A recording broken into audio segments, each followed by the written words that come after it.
Hey everyone, Jeff here. Welcome back to Imagination Tech. So, it's always nice to have visitors every now and then. And today, we have some visitors here in Baguio, all the way from Bulacan. So last time we had Scat FPV here in Baguio as one of the visitors of Ummagawd heads. But now he's brought along a whole troop of FPV flyers, mostly cinewoopers, but FPV flyers nonetheless. So it's going to be an interesting change, to say the least, having mostly non-freestyle flyers but rather cinematic flyers with us. So I'm just going to be picking up Fonzie, and we will catch you in a little bit. Stay tuned.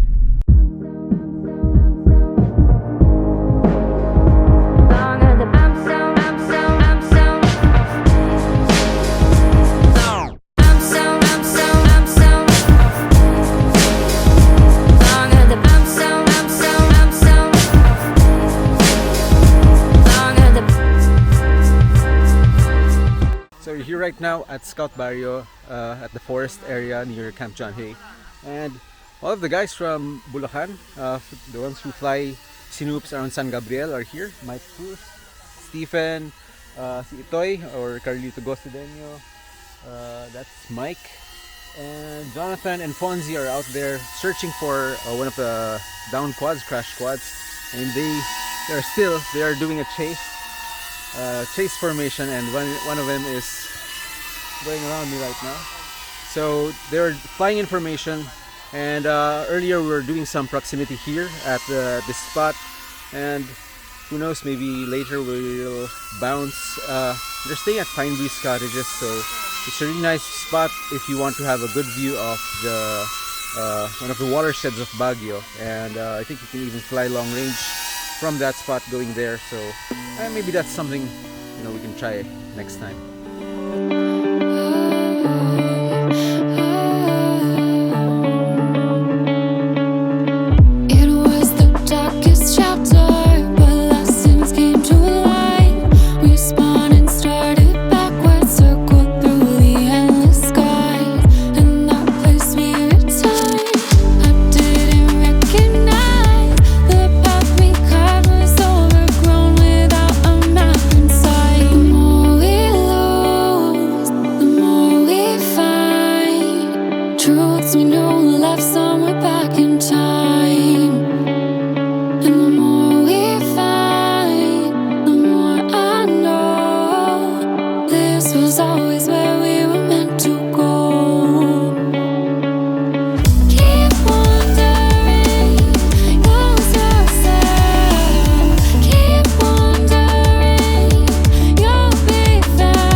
Uy, lamig.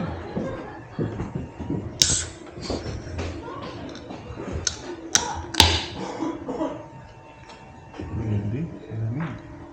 Tama na yan. Tutuhanin na natin.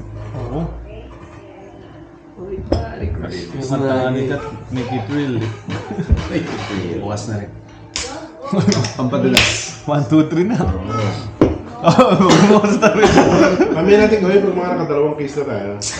Pwede. Kasi madaldal na yun. Itong dalawang masarap interviewin sa Ethix.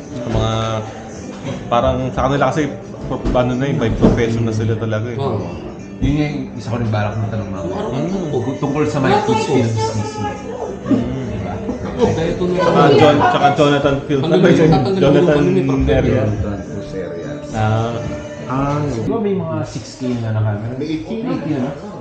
Meron na. Ayan na, 5.3K Ako si yan. Chirita para kayo. Basta sa 360 siya. So talaga Kaya camera. medyo, pero yung 8K, yun, siguro mga 2025, yung 8K na yun, yun yung parang 4K na. Sige, okay. Ganun na lang yun. Kasi wala na to eh. Ngayon lang ako nag-check. Check lang ako baka may Monitor, mga pwede TVs natin. niya, minimum Ngayon, 480. mga cinema cameras pa lang yung ganun. Oo. Pero eventually, GoPro, magugulat na lang. Babalap na ng 8K yan. Hindi mo pa naisipan na kailangan ko mag-simlifter. Kung pwede, pero hindi kasi ganun yung linya ko ng inukulan. Ano yung kagaya ni Boss Jonathan. Siya po pwede siya kasi nasa film talaga siya, nasa TV series siya. Pero, andun tayo sa point na lumalaban yung mga kagaya nung bagong labas na ng DJ ay galing kay mga gadgets. Yung kaya? Kumbaga, kita mo yung resolution, yung camera na niya. On-board, hindi na on-board, yung built-in cam niya na. Doon sa pinakasing nila, yun ang gagamitin. 4K na. 4K, 120. Humahapon. Standard? Importante, may DC relight. Yung dilag na. Pwedeng i-edit. Tapos, pwede mo na rin siya lagyan ng filter. Saka yung pinaka-isang importante ron, may rock steady, may pang smooth na siya ng clip mo. So talagang yun eh. Hindi mo na kailangan mag-GoPro eh. Jonathan Cruz, Mike Cruz, step brother sila. Hindi at, kung ba hindi naman ko lang kung magkamag-anak ba kayo?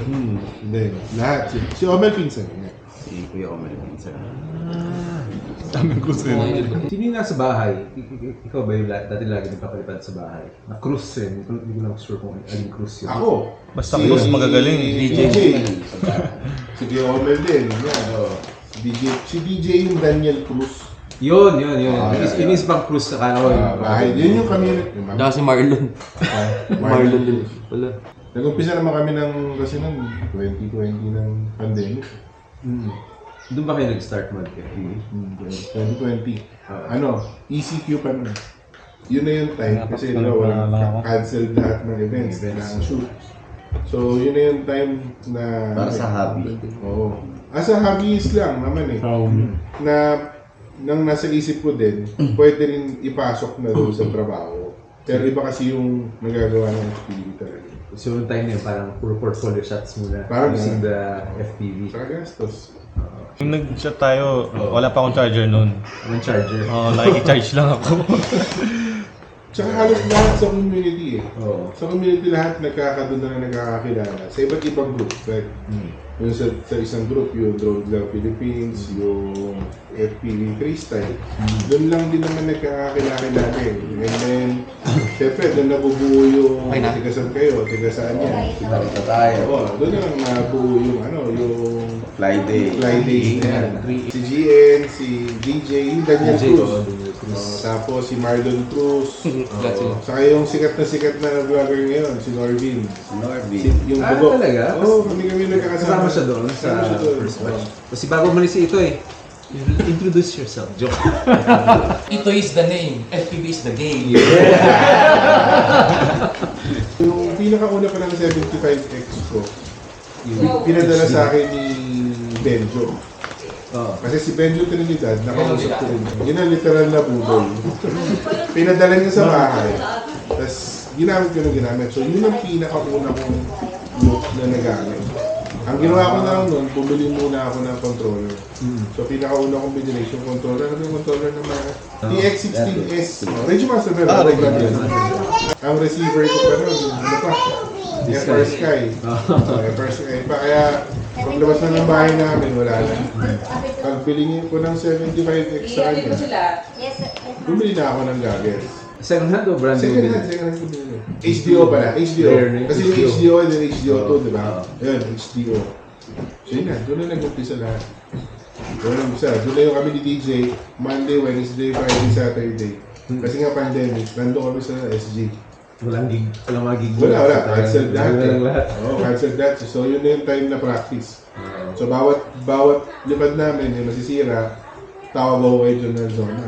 Sabi mo, from Laguna sa kanila, minsan nagbabayad kami ni DJ ng 1,000 pesos eh, para sa lalamog. Ang binili namin kay Boss John, props.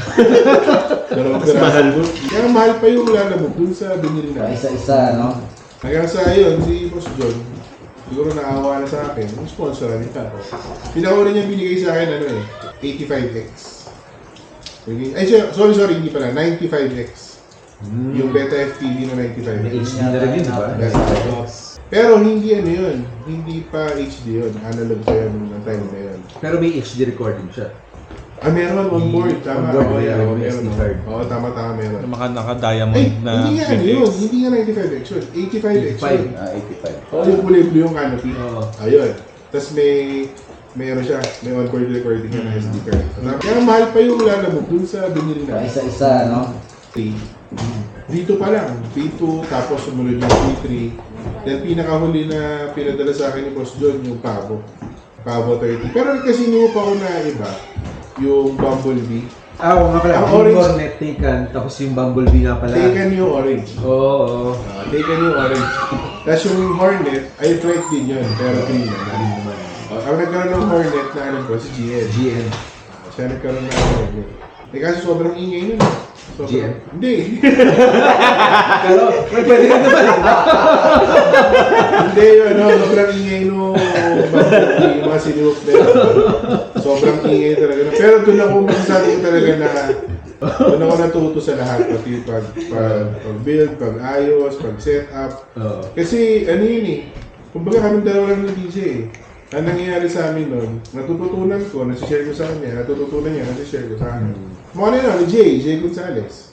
Siya ang gumawa nung unang sinuot ko, yung Bumblebee. Siya gumagawa nung sinuot. Hanggang sa yun, doon na, natuto na.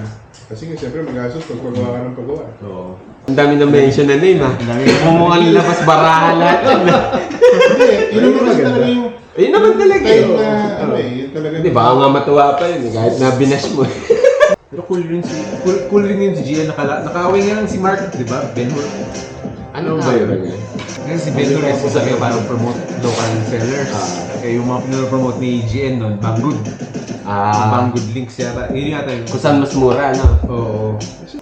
Pero ngayon, tignan mo, ang daming sumuporta, di ba, sa mga local na Local lang. Kasi para dumami din. Ngayon, yung mga local supplier, halos ka presyo Actually, na. kay Pinoy FPV, ang mura eh. Oo, talagang supplier price. Siguro konti lang yung patong yun. Pero kasi malaki na siya. Ano yan? Si Andre, nakakausap ko lang minsan. Kinukwento ko nga kung gano'ng kahirap kasi biro mo, magsa-stock ka ng maraming inventory. Hindi mo sigurado kung mabibenta mo lahat. So yung kailangan anuhin mo talaga para kumita.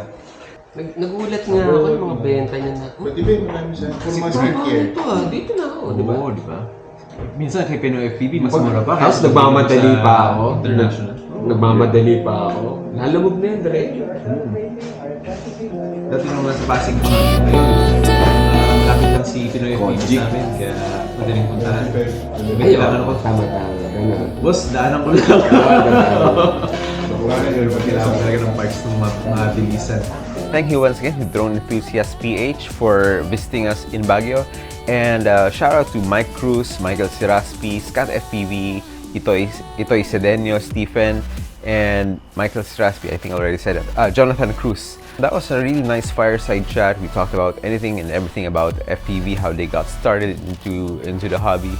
And I've been thinking if I should start a podcast or maybe interview some more people. If you have any recommendations of people you want to see on this channel, hit me up in the comments or send me a message, and I'll try to make it work. Right now, I'm here in Iloilo. This is for the first Binagyang Micro Drone Invitational Race at Robinson's Haro. But that's for another episode. So make sure you click on that like button and make sure you're subscribed to this channel.